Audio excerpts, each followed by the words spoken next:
Hey everyone, Salam Maradi, Douglas Elliman. Again, starting with all my videos, I'd like to unofficially be sponsored by the New York Blood Center. Please donate. And we all have charities that we like to give to, but we write a check. New York Blood Center, they don't want a check. Actually, they want to give you juice and cookies. So let's double the amount of blood. If you do donate regularly, bring a friend. We'll double the amount of donations.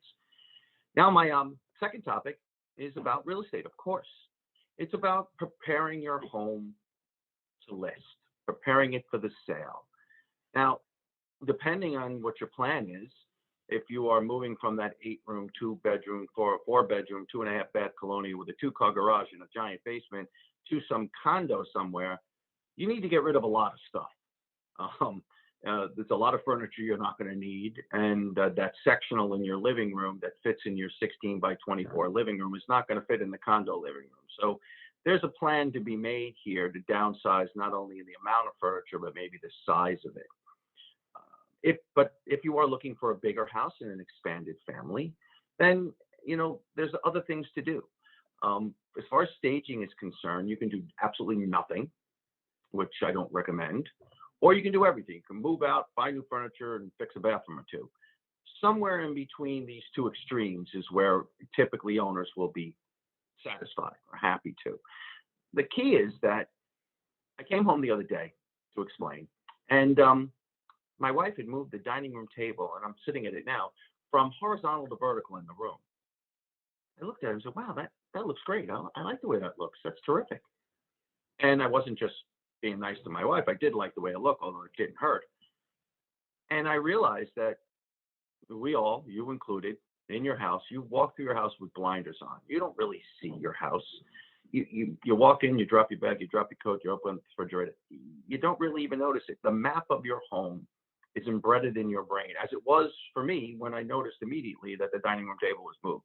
So you really need somebody to come in and prepare yourself or prepare your home for people to see it for the first time, because you don't really notice what's going on in your house. So decluttering and depersonalizing are the two key items that literally don't cost anything, but that's going to make a big change in your home.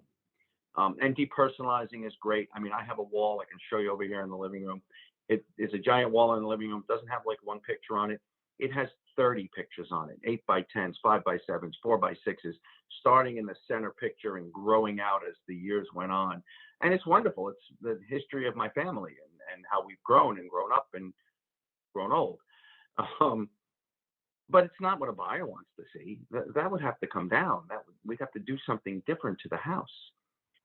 And furniture, the moving of the table, simple thing as that. You need to prepare your house for the market for 100 new pairs of eyes to see it in person and thousands of pairs of eyes to see it online.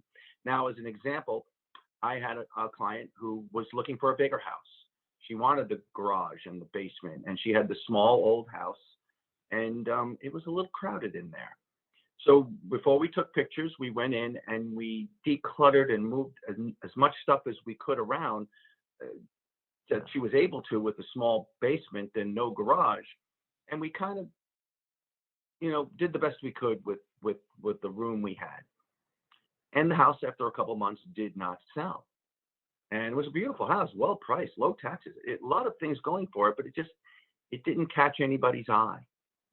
So we had now found her a house to move to with the 2-car garage and the huge basement and just a much bigger house to fit all of her stuff. But now it was crunch time. We went to contract on our purchase, and we still haven't sold our house. Unusual situation, but we worked it out, obviously. And let me show you what we did to our house. I'm going to share my screen here for a second, and we're going to look at this particular home I had. Whoop, nope, we're going ahead of ourselves. Whoop, there we are. Didn't have that lined up right. All right, error in editing. So here is her living room that we had. And this is after decluttering a bit and moving whatever we could down into a crowded small basement. So we decided that we needed to, as I said, pre-move.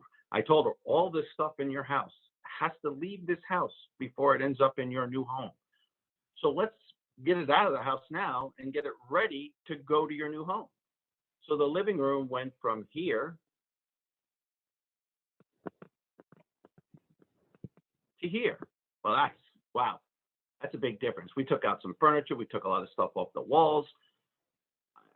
The same shot of the living room here from a different angle. We went from here, you can see all this furniture and stuff, to here. It's a different room. It really is. We took the kitchen, which had way too much furniture and stuff in it. And we took it from here. We moved a lot of stuff out of it, and we took it to here. She still had a dining room table in there, and wow, room to move around. Now, right off the kitchen was the dining room, which had another table in it, which she never really needed. And I moved as far away as I could to give access to walk around. But, we really didn't need that table there for now. So we went from there, oh, get down, what is that? To this. A little technical difficulty here today. We didn't need the table. We got rid of a lot of stuff, and we could walk around this room a little easier. And we looked at the den, which is right past us. We see the beginnings of it. This is the den or library or office or whatever it is. Lots of furniture, 2 desks, chairs, bookcases, and we took it down to this. This is a different house. It's certainly a different room. And lastly is the bedroom, which had a lot of color in it. You couldn't even walk around the bed to get to the closet. People couldn't really visualize that. And we took it down to this. Wow. Now that was a big change. And as you can imagine, the story goes, we had an open house that weekend, sold the house immediately. You just by pre-moving, because this buyer who was upgrading to a larger house could afford to pre-move. Those that can't afford to pre-move or moving to a smaller house, it's time now to start decluttering. So if you're interested in having somebody or a fresh pair of eyes look at the house and how you live and maybe give you some ideas of how it might flow better, give a local real estate agent a call. Actually, I've heard stories from professional stagers that they've gone into the house and they've moved furniture and bought a few knickknacks and some paintings and decluttered the house. And the owners came home and went, oh, God, we don't want to move now. Just simple things to make the house a little different. So I'm looking forward to seeing you and next time I donate blood, but I'm also looking forward to your phone call. Salam Maradi, Douglas Elliman, have a great day. Talk to you.